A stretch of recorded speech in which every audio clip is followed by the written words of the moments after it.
Okay, so we'll do a quick round of introductions for staff who have joined us from UEL. So I'll go first. My name is Jennifer Beddingham. I'm one of the apprenticeship managers here. And so normally the first port of call for any employers that want to find out more. Yeah, and then I can answer any questions or direct you to the right people. If I pass on to Anika. Yep. Hi, everyone. I'm the Academic Professional Apprenticeship Programme Lead, and I believe we've got one of the lecturers, Solomon, here as well today as well, so he'll be here. And Dee. Hello, hi everyone, welcome. I'm Dee Hopel, the Strategic Employer Partnerships and Apprenticeship Manager, and my main role is to oversee apprenticeships within UEL and to work with employers to help increase apprenticeship opportunities and grow their current workforce. Thank you. And Andrea. Thanks, Jen. Afternoon, everyone. Really lovely to see so many faces in the virtual room. My name's Andrea McMahon. I'm Head of Education, Training and Development at the university, and I was involved in the original validation of the existing APA 18-month teacher route. So thank you for joining, everyone, and welcome. Thanks, Andrea. Okay, so as I mentioned, we've got a PowerPoint presentation, and then we'll have time for questions at the end.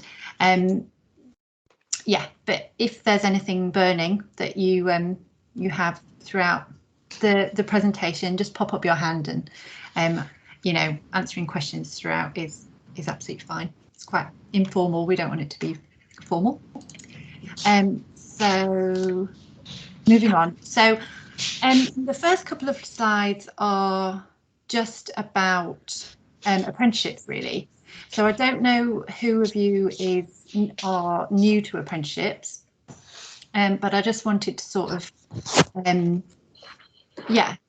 say a little bit about apprenticeships in general. So apprenticeships are great. I mean, obviously we're going to say that, but we've got basis on that because degree apprenticeships and higher apprenticeships are designed, well, all apprenticeships are designed with employers. So before a standard is approved, it goes through what's called a trailblazer group, and that's when employers and sort of industry leads get together and work out exactly what they are looking for and put together the knowledge, skills and behaviours of what they want to see in an apprentice at the end of the apprenticeship. So by doing an apprenticeship and by taking on an apprentice, if you're an employer, you know that you will either become or gain a person who has the knowledge, skills and behaviours for that role. So you know what you're going to get. There's no way to avoid it, really, which, you know, is brilliant. And like I said, the knowledge, skills and behaviours, they're set out in the standard, and that's what the apprentice will have gained and will have learnt by the end of the apprenticeship. And you can see the full list of knowledge, skills and behaviours on the Institute for Apprenticeships website. So you can search through apprenticeships, and the academic professional is on there, and you can see the full list of the knowledge, skills and behaviours. So if you're not sure if this is for you, or you're not sure if this is the right fit for your organisation, you can see all the KSBs on the Institute for Apprenticeships website. So a little bit about UEL. So in its very original form, we were established in 1898, and then through lots of iterations, we are now the University of East London.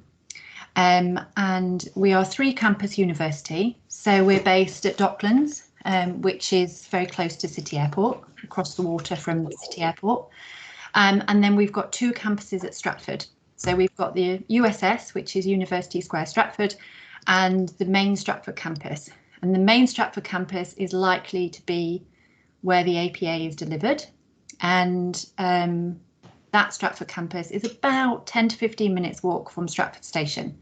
So it's very well located to get to. Nice, straightforward walk. And the campus is It's got all the facilities such as library, computer access if you need it, and then obviously teaching space. We're a very diverse, multicultural university. We pride ourselves on being very inclusive.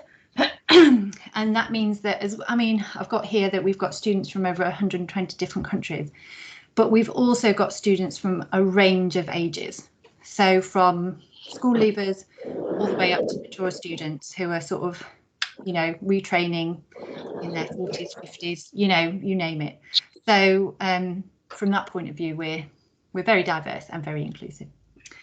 And we're also very interactive. So there's no just sitting in a lecture theatre sort of listening to the lecturers sort of, give you information just like I am now, I suppose, just talking at you. But we like to make sure that it's interactive because we find that, learning by doing is much more effective. And a careers-led university, which obviously if you're an apprentice, you're already employed, but obviously we want to make sure that you are ready for the workplace, regardless if you're in work already or looking to be in work. So for an apprentice, you're already in work, but it's always good to develop the skills that will help you in your career in the long term. And what is the academic professional? So obviously we'll go into more details of this, and Nika is on hand to give lots of details, but in general it's a level 7, so that's so a degree is level 6, so it's a postgraduate qualification, and it's PG Cert, so it's postgraduate certificate in higher education. And again, as we'll go into more details, there's an 18-month route and a 12-month route, depending on the pathway that you take and you're most suitable for. And there's a teacher route, so if you are delivering training, and then there's a research route if you are more sort of into a research role. And again, Anika will go into those details. And I think I'll pass on to Anika now to actually go into those details. Right, so if Andrea's laptop stays charged, she will explain the 2 new ones that we're doing. If not, I'll just kind of go my way through it. So I'm currently the program lead for the APA 18-month teacher route. That's the first one that we started off with. It's been running for 2 years now, so we've got 2 cohorts. The apprenticeships, because the 18-month one clearly run over 1.5 years, so we'll give you a bit more details on that. Now, the qualifications that you get from this one is the PG CertHE, as Jed's already told us, in learning and teaching in higher education. You also get Fellowship of the Higher Education Academy Award, and that's through the completion of that apprenticeship. And then there's an optional module where you can get the Chartered Management Institute certificate in leadership, coaching and mentoring. So staff with anyone that decides that they would like to take this route or the 12-month route of the equivalent needs to make sure that they've got responsibility of teaching students from level 4 to level 8, so that's undergraduate or postgraduate students. Okay, so it's not suitable for anyone who is only training staff or peers, or that. You need to have some element of teaching undergrad or postgraduate students. Now, it doesn't need to be the entirety of your teaching, then you can have kind of like a mixture, but so long as you've got consistent exposure to that type of student, then this works for you, because the apprenticeship itself is focused on higher education, teaching and learning, and the assessments at the endpoint assessment will be for anything that you've done for teaching and learning for those students. Okay, so that's just a little caveat that I'd put in now. All modules are compulsory. 2 are credit bearing, and that's the ET7408, the one on pedagogy, so basically just kind of the theory behind teaching and learning, and then the second one, which is a project-based module, again at level 7, which is the action research project that you'll do, kind of learn about the theory and how you hope to implement things in practice with us, and then you go off and implement it in your practice during your work week. The other 2 modules, ET7411, which is leading individual change, It's basically learning about leadership and leadership strategies and influencing change within whichever area that you're in, your department in the trust. If anyone here is not from the NHS, someone can't hear sound. Can everyone else hear me okay? Okay. If anyone here is from any other industry, the leading individual change would look at kind of leadership within your industries itself. And the final module on this is the one on coaching and mentoring. Now, everyone gets the teaching for that, but you can opt in to do a 5,000 word assignment for that module as well, and then get the certification for it. I mean, I guess I could talk about now that in terms of the intensity, and I'm only mentioning this as a result of feedback from previous cohorts and stuff, and that is, these are level 7 modules, so they are master's level modules, and the learning on all 4 modules is at that level.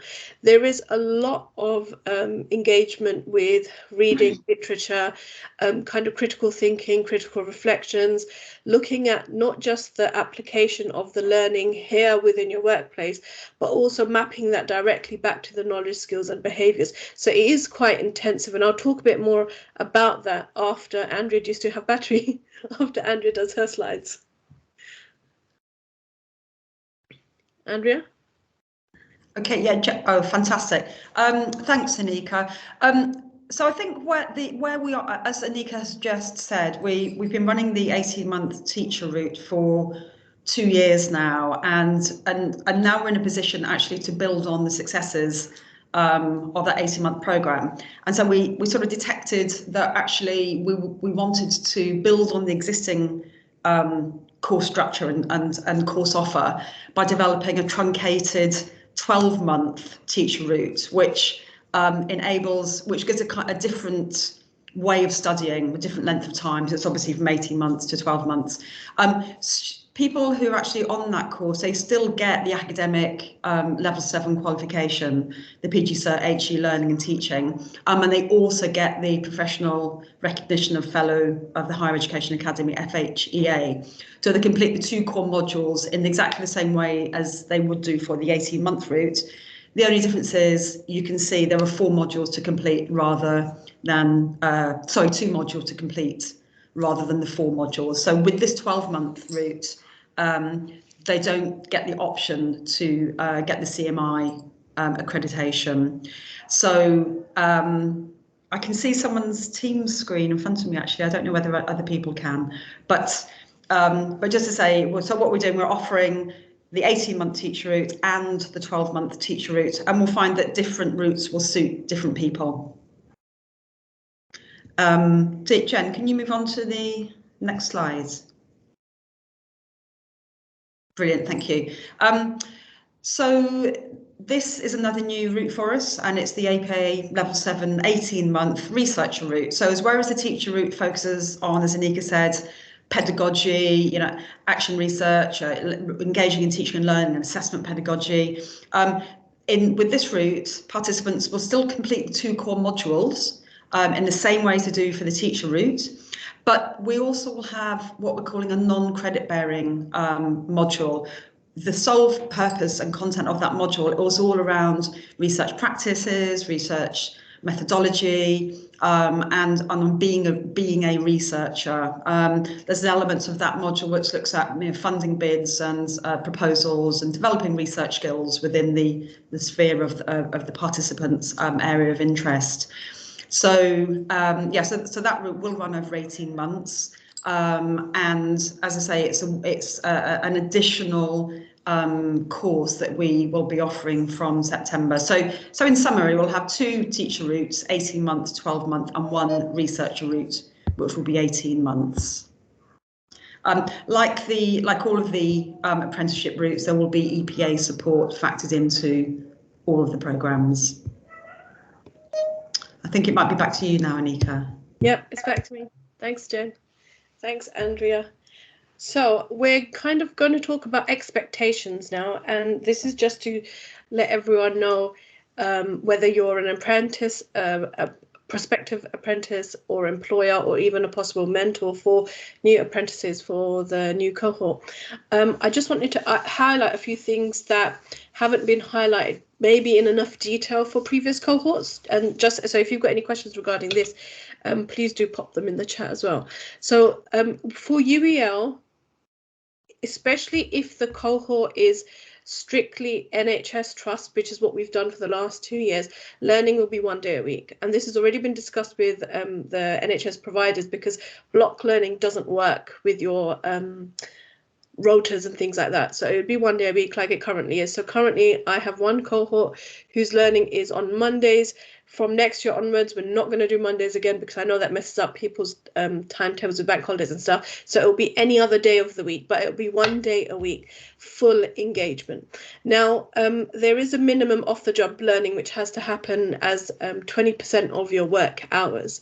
However, that's your absolute minimum, and the way that we then cover it is we need to make sure that you're getting at least 7.5 hours of teaching and learning on that 1 day a week. But because your day's blocked off, your employers know that your learning will be spread out within that day. And this goes back to what I was saying before about being quite intensive. It's not like traditional undergrad, postgraduate degrees where you have a couple of sessions throughout the week and then you go off and you have time at home to go engage with work. All your learning, all your reading, all your completing the completion of tasks, your draft assignment writing, everything happens on that 1 day a week. And the way that we've planned it and structured it is that you don't need that time outside, but also according to the apprenticeship guidelines, we're not allowed to, the work shouldn't spill over beyond our allocated day either. Okay, so it's basically to protect your time that you're in the workplace, and it's so that your employers know that actually if I do have an apprentice who's at UEL, then they're fully committed and they should have things like their out of offices on, and they should not be engaging with work-based tasks or anything else. Okay, the other expectations is that you attend sessions, you fully engage with all the activities set, and that you implement your learning in practice. Now, again, with that, there is a kind of like a side note here where obviously you're allowed to take annual leave as and when you would normally within the work, but it's the employer's responsibility then, if you've missed a day because you were on annual leave, that they make time within the rest of your week for you to catch up, or when you return for you to catch up. Okay, so again, it's not about you catching up in your own time, because this is from your work what's it called, work hours. Okay, you do need to keep evidence of your off-the-job hours, and we've kind of structured documentation to help you do that. So we capture kind of like the full 18-month or 12-month with the new courses timetables with exactly what teaching is going to be going on, but then there's documentation that you would have to fill in, which then kind of reinforces that you've had at least 7.5 hours of teaching and learning that's taken place. Obviously you need to complete all the 4 modules and submit the assignments, or for the non-credit bearing modules it's the 2 presentations for that. The endpoint assessment, as Andrea has mentioned, we've built that into your time frame as well. Okay, so for example, for the 18-month route, you'll complete your 4 modules, and then you've got about 2 months or so to get that support for the endpoint assessment, because the endpoint assessment also consists of further written submissions, professional conversation, and kind of a record of your teaching with evidence of lesson planning and your reasons and your thought process behind it. So even the endpoint assessment is quite extensive, and I don't want anyone to think, well, if I've completed my assignments, then I'm done. There's a kind of like this 5th element to the 18-month courses, or a 3rd element to the 12-month courses. Teaching and learning can be a whole wide range of things. So it may well be face-to-face sessions within a classroom. Because they're all validated as blended courses, they will be a combination of both online and face-to-face. It will not be completely online and it will not be completely face-to-face. It will be a mixture of both. Okay, there will be independent learning tasks that you'll be asked to go off and do. Some sessions may be kind of like a 4-hour lecture with the remaining 3.5 hours where you're going off and doing some research and group work and presentations, but there can be a whole combination of things. There will be reading logs where basically you engage with literature and then you reflect upon the literature that you've engaged with. There will be critical incidents logs, which looks at anything during your work week that has had an impact on your own thought process of being an educator or researcher that you need to reflect on, and you'll be sharing with the group or in your paperwork. There'll be something called progress review logs, and I think we talk about that in a little while again, but this is where you capture discussions and conversations that you've had with your work-based mentors, and you keep a record of it, and you have your off-the-job training hours logged in here as well. You have the assignments, you have tutorials. Tripartite reviews are reviews with, currently for the NHS cohorts, we've got an external. She's also a clinician. She goes off and does progress reviews within your workplaces with you and your line managers or mentors, and they kind of talk about your progress for each term. And then you have mentor meetings. Now, mentor meetings are expected to be at least once fortnightly. It'd be better if it's once a week, but I understand time pressures and stuff. So these are all the things that kind of contribute to the learning and teaching that takes place.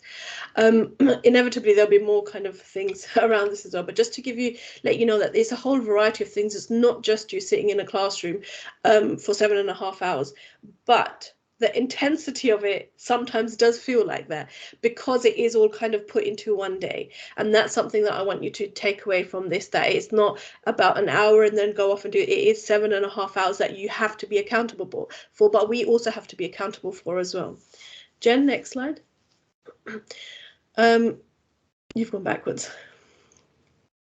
So the mentor expectations for those of you who are here who may be possible mentors for new apprentices is that you need to make sure that you've got the time capacity and the workload capacity to meet your apprentices at least once a fortnight for an hour meeting, which is kind of put into the diary. Not just a chat here, there and everywhere. It's because you need to be able to sit with them, look at targets that they may have set for themselves, look at how they're applying the learning that they're doing within the apprenticeship, in the workplace, any areas where they feel like they need more support on or they need guidance on. That's what you're there for. Alongside that, there will be times which you will have to formally observe their teaching. I know for the pedagogy module, you need to at least observe 3 hours of teaching and then give them feedback. So this is something that needs to be kind of put in from the get-go and not something which is done here, there or everywhere. We do give mentor training. We've already run a session this year, but we do give mentor training, so you don't need to worry about that side of things. We will talk through all the paperwork. There's not much to fill in, there's just like one form, but we'll talk through the paperwork, and we'll also talk through apprentice paperwork and things that you can kind of look in. Hopefully for next September, we'll also have kind of like your mentor meetings integrated within Apptem, which is like an online portal for where we can capture all their data and information and the work that they're doing. And that should just make things a bit smoother as well. Apart from that, let me just have a quick look at this.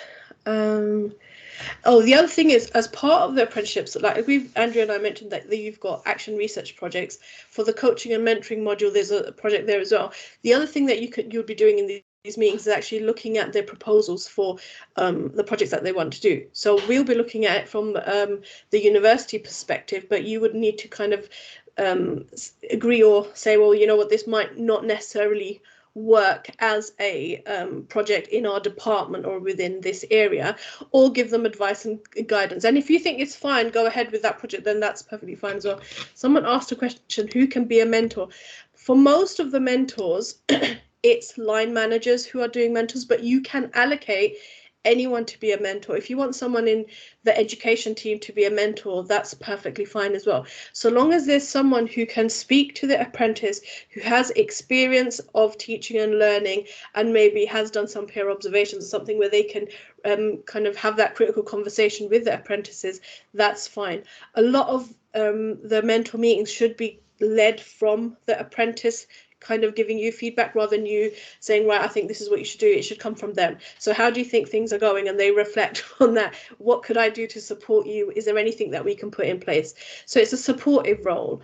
And then advice and feedback as and when they need it. They also obviously have us within the university for advice and feedback. And then they have the external who does the tripartite reviews for further advice and feedback.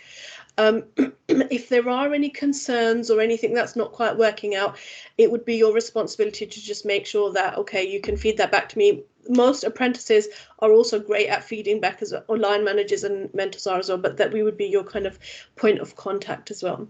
The other thing from the conversations that you have with them is actually kind of looking at career development pathways, because the point of the apprenticeship is actually looking at your apprentices' career development. So they're on here to kind of further develop and look at opportunities. Now, we've already had a number of people on both cohorts who've gone on and been promoted in various roles just whilst they're still doing the apprenticeship, so they haven't quite completed, and that's where you can kind of give that extra support, and if any job opportunities are available, kind of guide them to that. It's actually one of the questions that they'll be asked at the endpoint assessment is, what are your career goals and where next? Because the point, and they actually have that at the beginning for their onboarding interview as well, where they're asked, right, what are your goals? So they shouldn't be on an apprenticeship just for the sake of a qualification. It should actually be because they're thinking about their career development, and they're also thinking about the implementation of the learning within their practice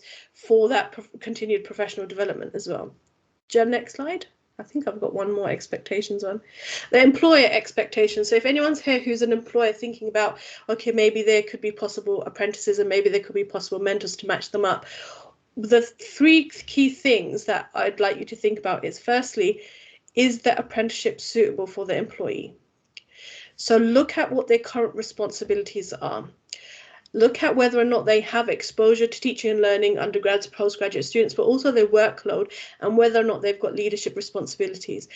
And if they do, then you need to know that you need to release them fully for that 1 day a week, so that any workload that falls on their apprenticeship day would need to either be reallocated, or they need to be assured that it's fine for them to completely switch off from their work roles and just focus on their apprenticeship.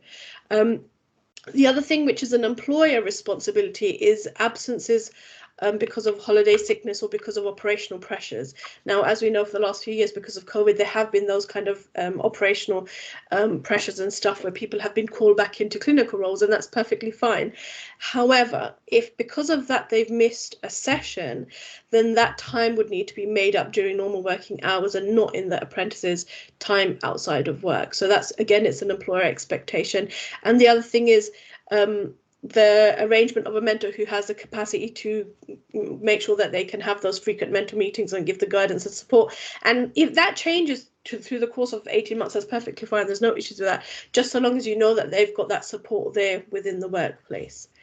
Jen, next slide. I'm not even sure what the next slide is. Oh, our support. Yeah, that would be good. Right. So we are very available. I can say that about myself, Andrea, and Solomon, but also the apprenticeship team as a whole. We are available online on Teams and on email. I currently have a mentor Teams page set up for this year's and last year's mentors, and that's basically, I put all the paperwork and things in there, and if there's any key messages, we'll be using that a lot more going forward anyway, but that's what we used for mentor training and things like that. So there's that point of information, but we're also very good at replying to email. So you just pop us an email. If there's any questions or anything, you can pop us an email. The same goes for students as well. So the apprentices as well, they know they can contact us, even if they know that because it's only 1 day a week, we know that we're flexible with our availability. So when they're not at UEL and they're in the workplaces, they can still contact us if something's happened or there's an emergency and everything else. We give them regular feedback. They have tutorials.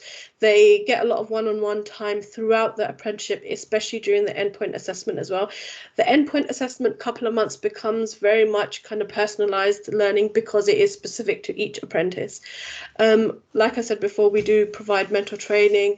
We have provider-led meetings as well, which means that myself, Andrea, and the provider leads for various NHS trusts, we can come together, we share ideas, we discuss issues or concerns. We also look at the curriculum content and the structure, and we adapt and change things as and when are needed. Next one, Jen.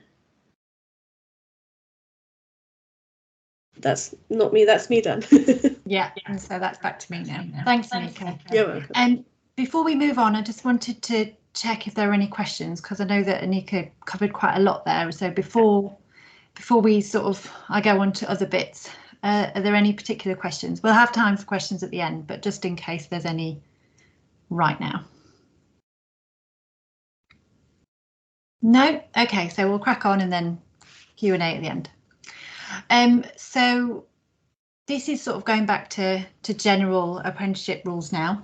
As an apprentice, and to have a minimum of 30 hours per week on their contract, and that's because any less than that and you won't be able to complete the 20% minimum off the job training. So it's a 30-hour minimum hours per week contract that an apprentice would need to be on. And the contract of employment needs to be in place from the beginning to the end of the apprenticeship. So either 18 months for the 18-month route or 12 months for the 12-month route. Now I've put this on the minimum wage for an apprentice. Now this is this is sort of relevant, but also not, because this minimum wage normally is for sort of school leavers who are going into level 3 apprenticeships.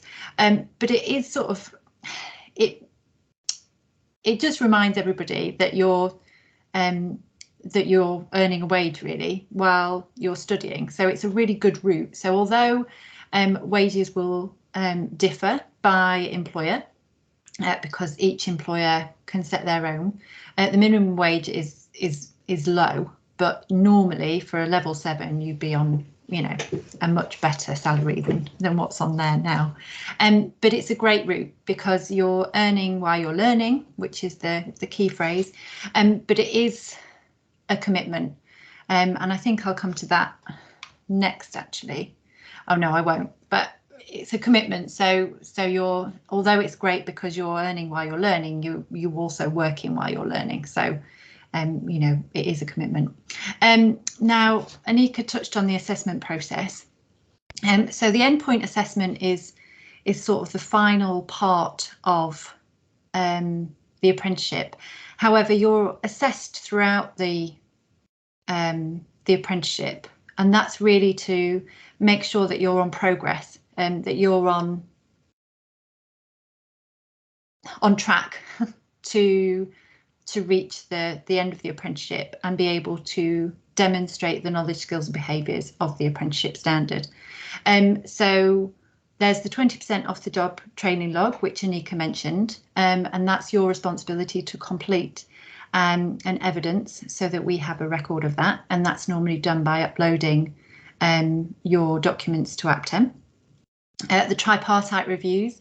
Tripartite reviews are reviews between you, the apprentice, the employer and UEL, and they're an opportunity to bring up any feedback or what's going well, what you'd need more support with, that kind of thing, but also to check in that you are progressing as you should do and that everything's fine. And they happen once a term, but obviously you have other progress review meetings throughout the year. And as Anika said, if there are any issues outside of those times, then you can get in touch with the course team or myself to just sort of check in. And then the endpoint assessment, and that is done by an external organisation so that they can independently assess you and verify that you have met all the KSBs of the apprenticeship standard. And normally, if you've passed through Gateway, which is the point at which you have completed all your learning and you're ready for the endpoint assessment, it's not something to worry about, because you've done everything that you've already sort of learned what you need to show. It's just that you're showing it off, basically. So it's not something to worry about, but it is a necessary assessment to make sure that we can show that you are ready to be an academic professional, really. Yeah, so benefits of apprenticeships. So as I mentioned, you're earning a wage while you're learning, so that's always good. You have no fees to pay because that is covered by the employer. You are gaining real world experience. So I think the feedback that we've had from employers often is that having an apprentice in their team is great because it means that you're learning on a Monday and then you're able to put into practice what you've learnt on the Tuesday. you know, you're there, you're putting into practice what you're learning straight away, and it means that apprentices tend to be able to sort of put into practice their learning at a lot quicker rate, because you are so, you know, from one to the next thing, and you're learning, you're putting it into practice. Like there's no sort of delay between them. So employers find that apprentices actually sort of, you know, are much quicker at sort of improving their practice and well, just improving generally. And as an apprentice, you have access to all of UEL's learning resources. So there's no difference really. You've got access to the library, you've got access to our student support, our academic advisors, our support teams such as our disability and dyslexia team, wellness team, even the gym if you want it. You know, we've got a gym at the Docklands campus, and you can become a member there, because although you're not technically a student, you're an apprentice, you do have access to all of the resources that we have. And as I mentioned, you know, we've got excellent graduate employability here. As an apprentice, you're already employed, but it's sort of just to show that we want you to be ready for the workplace. And as Anika mentioned, I know you just put your hand up, Anika, but you know, that it is thinking about your career ahead of just this 18-month or 12-month programme. And just to add to that, we've had a discussion this year as well that those of you who kind of successfully complete the apprenticeship, we would be looking to kind of get you back in as hourly paid lecturers, so then you could potentially teach on the apprenticeship as well, because you've got clinical experience, and then you'll have the HE qualifications. So that's just something for 18 months down the line for you to consider opportunities for teaching within UEL as well as an option. Thanks, Nika. And you can't have benefits without challenges, I'm afraid. So again, like we mentioned, it's a commitment, and there's a lot of sort of work in that 1 day a week. So, you know, you've got to remember that you're an employee. So you're an apprentice, but you're also an employee. You're being paid by your employer.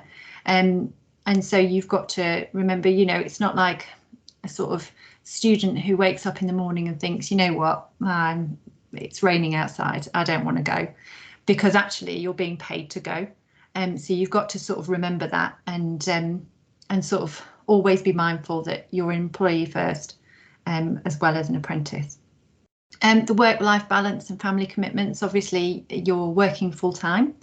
Of that, one of those days is at university, but it's still a full-time commitment, and it's degree level study. Well, it's actually it's postgraduate study, so you know there's quite a lot of intense learning within this. So it's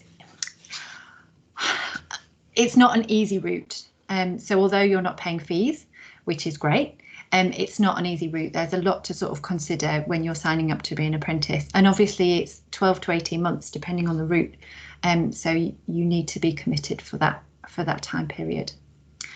But we've got lots of support, and as Anika mentioned, we've got lots of support for mature students, as well as school leavers, but most likely most of our academic professionals have been in the workplace for a little while. But yet we've got academic advisors, we've got the hub, which is the UEL central support service, the Centre for Learning and Student Success, which sort of helps with various things such as, you know, for example, essay writing. If you've been out of education for a little while and you need a bit of a refresher of how to write an essay, that's something that they can help with. And as I mentioned, the disability and dyslexia support and the student health and wellbeing team. So although it's a commitment and it's a challenge, we do have lots of support on offer to get you through that. And that's all from the presentation. So I've put the general degree apprenticeships email up there, but I'll also share our personal emails in case you want to get any more information. I'll put those in the chat now so that you can make a note of them. But yeah, any questions?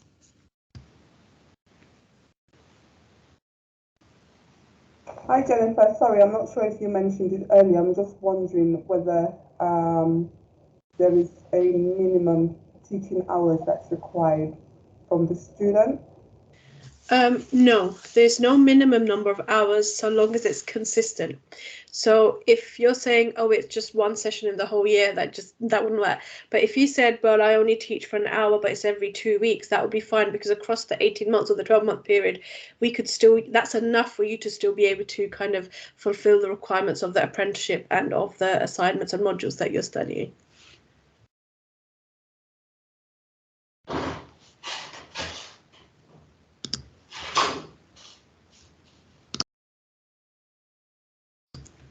Kelly?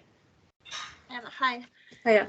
My manager has asked me obviously to attend this. He thinks that I need to do some apprenticeship in teaching, but I've realised through your presentation this is for students who are teaching people of level 4 and above.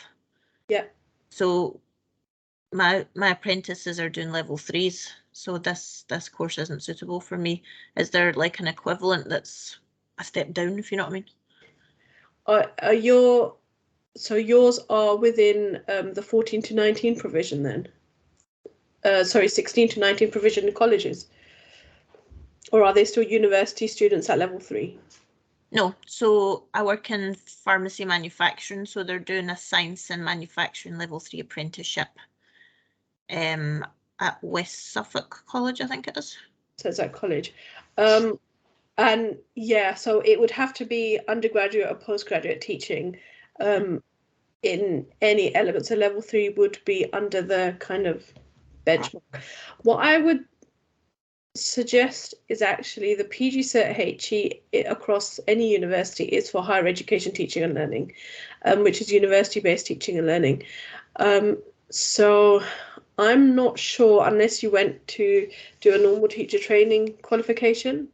But you wouldn't be able to do that whilst you're working. That would be kind of go off and do that training. Or maybe check in to PGC for further education and see if you can do that kind of simultaneously with your work. But the PG CertHE wouldn't work for those of you who don't have responsibilities of some form of teaching with higher education students. Thank you. Joanne? Hi, yeah, just really to follow on from the question about hours that are needed. So if I recall correctly, it's 30 hours in practice. And by that, do you mean in clinical practice working as a bedside nurse, or 30 hours in teaching? Because, you know, I know you said there's not a minimum requirement for teaching hours. So I'm a little bit confused, because the course I did, we definitely had to make up a minimum. It's quite a significant number of hours. Number of hours. Yeah, no, there's no minimum number of hours. Your 30 hours for you to be eligible for the apprenticeship is just your contract. Just your contract hours. Yeah. And so I can give you an example. We've got people who are just working within the education departments within various NHS trusts. So we've got people who are actually working as clinicians and then go off and teach various undergrad, postgraduate students. We've got people who teach undergraduate nurses, so the nurse educators, and that's mainly within clinic. So the teaching, there's no stipulation on the number of hours you do, so long as it's consistent and so long as it forms most of your teaching component of your role is teaching those undergraduate students, and it's not just training colleagues or peers and things like that. So then what is the assessment process? Because so just to contrast it, so like, for example, I had to prepare teaching sessions, document them in detail, and then somebody had to come in and assess those. Yeah. And I had to be, practically competent in those skills. Yeah. And then also do a theoretical component. So what is the assessment process then for these students? So for the apprentices, they'll have 4 modules that they'll complete. One of them is similar to what you've just said, where they're learning about pedagogy theory and then they put it into practice. From that module, they have 3 one-hour sessions which are formally observed. That doesn't mean obviously they're not informally being observed and stuff in others, but this is the ones that they then go on and use within the assessment of that module. And then as part of the endpoint assessment, they have to have a 60-minute recording or a combination of say 3 or 4 15-minute recordings, basically a total of 60 minutes of teaching that's recorded, that they then also have a commentary and lesson plans and stuff for that. Then they'll be assessed on from Advanced HE, who are our external assessors. It's not something where they'll be, so for example, if they're doing the coaching and mentoring module, they'll inevitably be teaching, but their teaching will be the coaching and mentoring that they're doing. And that will be there, but you won't be formally observing them in that. So their reflections and their assessments will be on the critical reflection evaluation of the projects that they're doing and the data they've collected and what they've found from this, any projects that they've led, how successful they've been and things like that. But formally teaching, it won't be like, so traditional, for example, initial teacher training route of things is basically when students go into schools and they're kind of formally observed every week. So it's not like that. The formal observations are within one module, but obviously they need to be teaching for consistently so that they can reflect upon that, and that feeds into all 4 of the modules that they then do on the apprenticeship, and then that final endpoint assessment. Okay, and then who is able to assess those? Do they record those and then they're assessed at university? Is that the thing? So the ones that are done within the workplace, this is the role for the mentor, but it could be a senior person in the education department centre as well. They would observe them, and then that feedback, along with the apprentices' lesson plans and the theory behind it, will all form part of that module's assignment, which are then marked by us and external examiners, who then cross-mark and see whether, our marking's correct and quality assured, basically. So it's done kind of from 2 perspectives. They do not need to record videos for us. That would be the mentor's role to kind of see live, but they do need a video recording for the endpoint assessment, which then goes externally to Advanced HE, who have this is their own assessment for the whole apprenticeship as a whole. Okay, so say for example, as a mentor, if you're assessing someone in practice and judging their practice, what qualifications does that person need? Is it just that they have a teaching qualification? Is that sufficient, or do they need a teaching qualification or significant experience within teaching and learning, so they can provide that kind of feedback and support, which is why it doesn't have to necessarily be the mentor who's observing. If you feel that there's a senior person within the education team who has got those suitable qualifications, they can quite easily observe, and you can be a co-observer, and that's perfectly fine. But then the university will have the final say on whether they've passed the module. Is that right? Yes. Yes. Okay. And is there other essays and things to go with it, or is it just yes and things like that? Because I mean, 30 credits each module. I mean, and I did 3 modules at 20 credits each, and that was sort of basically equivalent of 4,000 words a module. So these are 5,000 words a module for the 30 credit. Plus the endpoint assessment, there's a written critical reflection as well, and that's 3,000 word critical reflection plus 4,500 word of evidence that's attached to that. Okay. All right, thank you. You're welcome.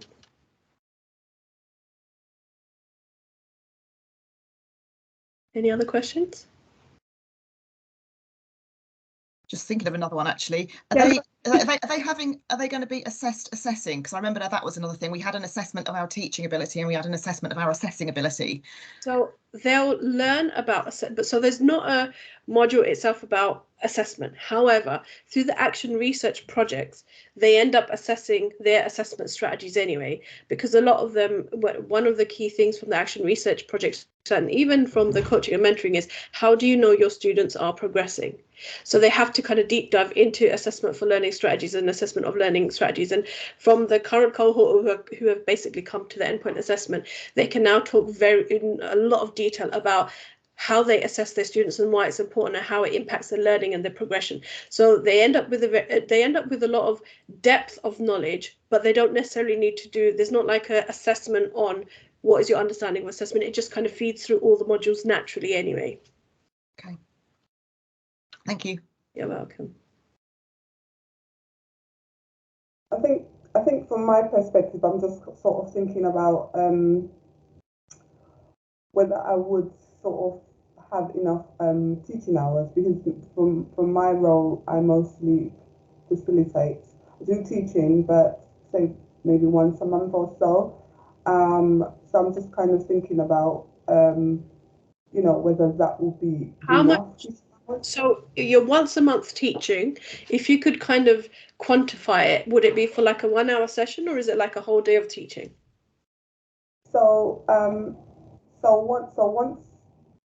once a month we do a whole day teaching, and then also we also run inductions throughout. So then those we also do teaching sessions as well. So I'm just wondering whether that will be enough hours. Do you also mentor those students? We do, yes. Yes, that's classified as teaching as well. Okay. So mentoring, teaching within a traditional classroom, teaching within on the job, as in literally if it's clinical staff, then in clinic, if it's other industry staff, then within your industry, because a lot of it is them learning on the job, then all of that's classified as teaching. It's just about you being able to capture that and making sure that it's clear that, okay, these are my, so long as your students are those higher education students, it can take any form that it can. Okay, yeah, thank you. You're welcome. Katie, and just to add, you'd have plenty. Your whole job covers this. Anyone else?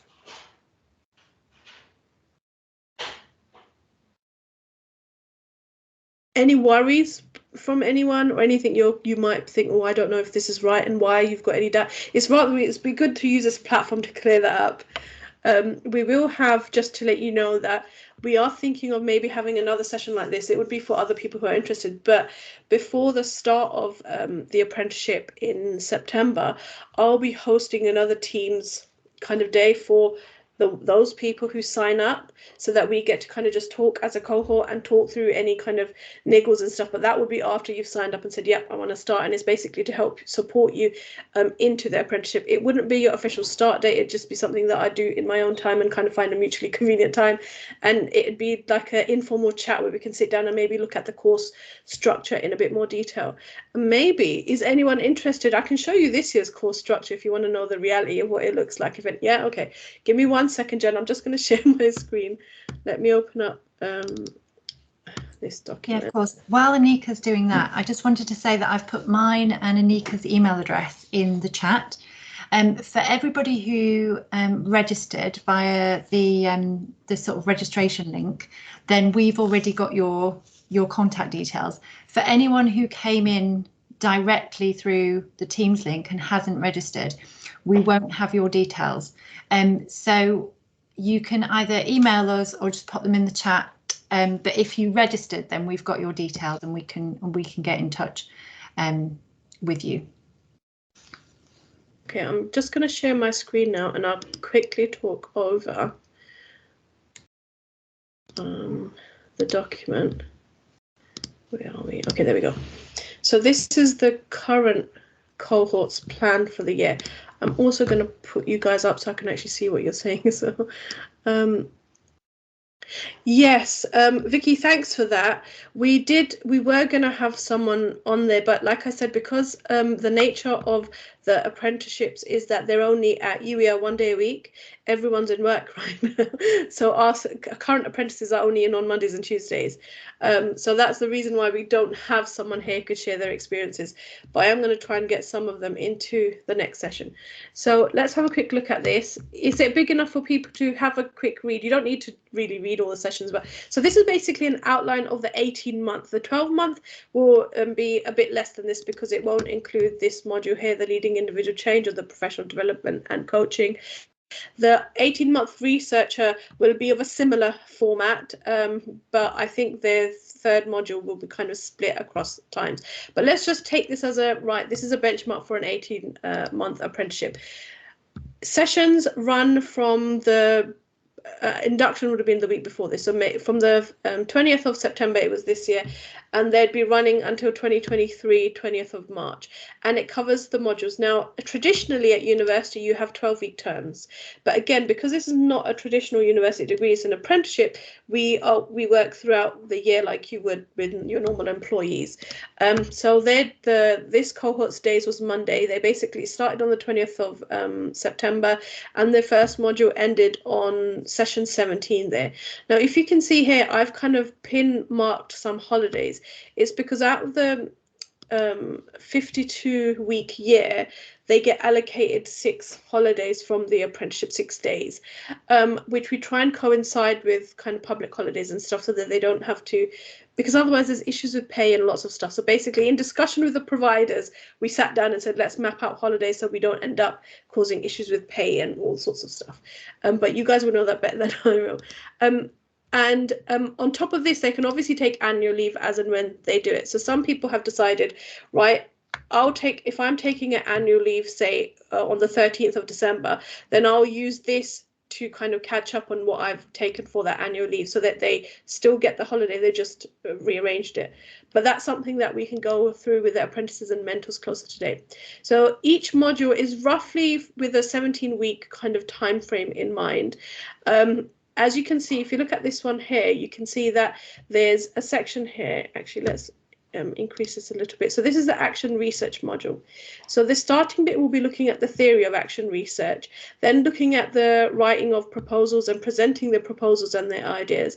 But then you'll see these few sessions here, which goes into implementation of action research and tutorials. So these few sessions here, that actually means that they're not in a session. So if it's a Tuesday, they're not here, they're actually carrying out that project, and that may well mean that they're collecting data, or they're analyzing data and they're at home analyzing it, or they're actually in the workplace because they need to do data collection, or whatever it is, they go off and do that.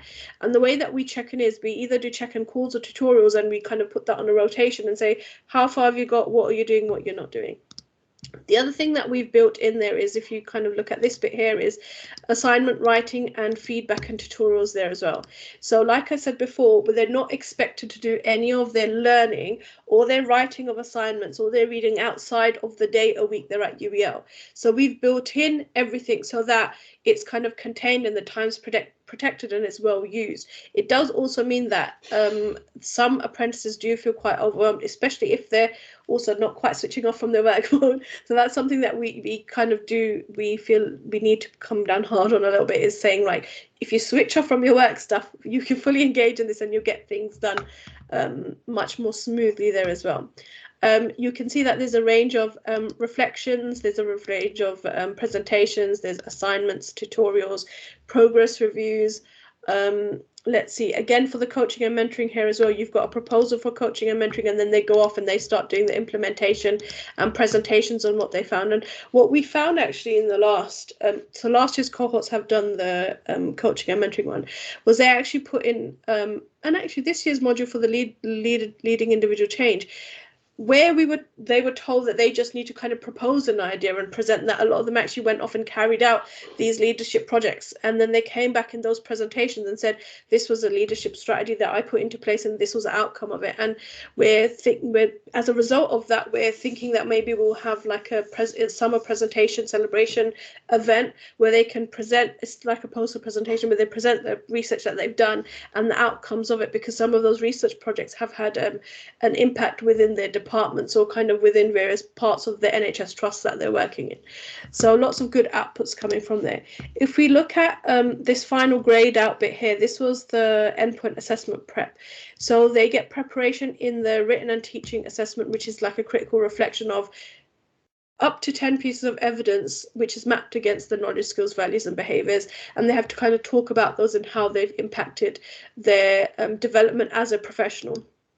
But also, like I said, it's very personalised. With the endpoint assessment, you can't really have that work well within a class setting because everyone's needs are different and everyone's focusing on a slightly different thing. So a lot of that is basically one-to-one support and help provided. Now, the other thing, so this was like an overview of all the 4 modules. The other thing that students get is like an overview of submission deadlines and stuff, and it kind of talks about what ones they are and what ones are optional. So this one here is an optional submission if they want it, but each of the assignments for the credit bearing modules is 5,000 words. There's enough lead time into them doing that, so it's not like, okay, you've now got 2 weeks to write your assignments. From the start of the module, they know exactly what their assignments are and what they have to do to kind of pass those. This is non-credit bearing, so there's only a presentation, but what we've built into that module is some support in academic writing. It's so that we know that they're prepared for the level 7 modules. So they do a short piece of critical writing as well, and they get feedback on that. And then this final one here, which is the coaching and mentoring. So it's compulsory for everyone to do a presentation on this, but if you want to go for the CMI award alongside the other qualifications you get, then you'd also need to do a 5,000 word written submission. The endpoint assessment is what we've mentioned here, is your reflective journal, your supporting evidence, your lesson plans, your teaching recording, and then there's something called a professional conversation. The professional conversation is basically when advanced HE kind of come on board, and they'll look at all the evidence that they've submitted for the endpoint assessment, and they'll arrange a 1-hour professional conversation with the apprentice at the end of the course when they're ready. So we'll do mock conversations with them, and they'll basically be kind of having a conversation to see how have they applied the learning from the apprenticeship into their role within the workplace, and how have they mapped that to the knowledge, skills, values and behaviours. And they'll just do that through conversations.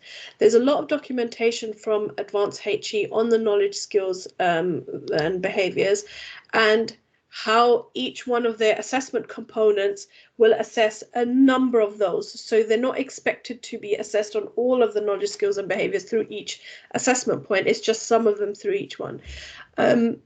The other thing that actually advanced HE do, which has been really, really useful, is they'll come in and do kind of like formal or informal chats with the apprentices to explain the endpoint assessment. So we've already had a few sessions like that. They'll come in themselves and they'll say, right, this is what you need to do. This is how you can prepare. And they do Q&A on kind of troubleshooting any issues or any questions, or if people are unsure about anything. So it's not like a, well, we don't know what the assessment is right to the end. They'll know that from the beginning, and then we'll refresh it as the kind of weeks go on. All the learning within the 4 modules they're doing also then feeds into that final bit. So they've had enough kind of training and development to be able to easily complete the final assessment as well. Is there anything about the structure? I know it probably looked quite intense that anyone wants to know about.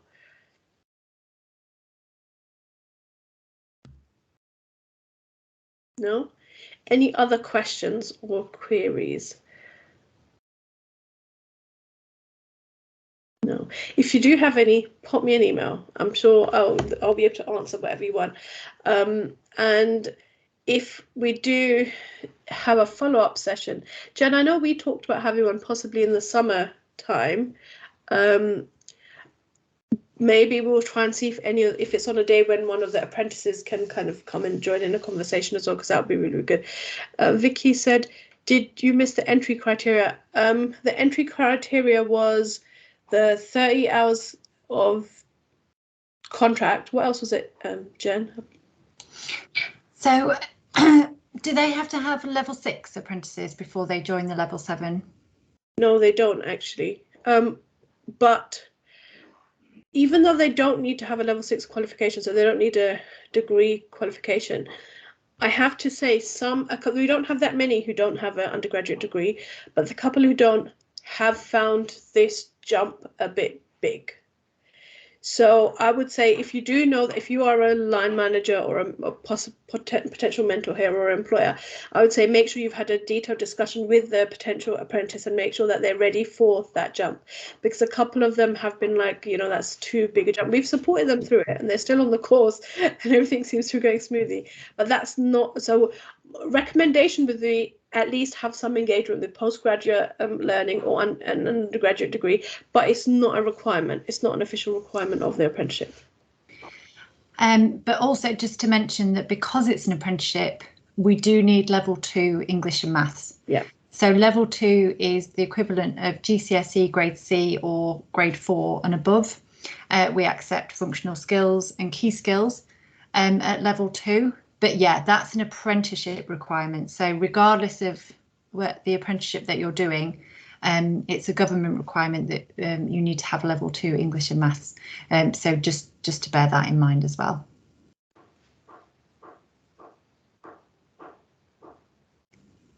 Any other questions? I mean, we've finished in excellent time.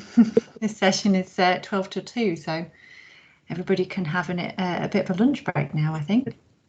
But please do contact me if you do have any questions, or if something comes up later on, or if you've got people who you want to recommend for the apprenticeship and they've got questions and they weren't here today, just let me know and I'll try and answer those to the best of my ability. Yeah. Thank you very much. Okay, so I think that's everything. So if there are no more questions, Like I said, I've put mine and Anika's email address in the chat, so make a note of that. And yeah, either get in touch or we'll be in touch if you registered on for the registration link. We've got your details, but if not, get in touch with us. And like Anika said, any questions, let us know. Thank you very much for attending. I hope you found it useful, and hope to see you soon.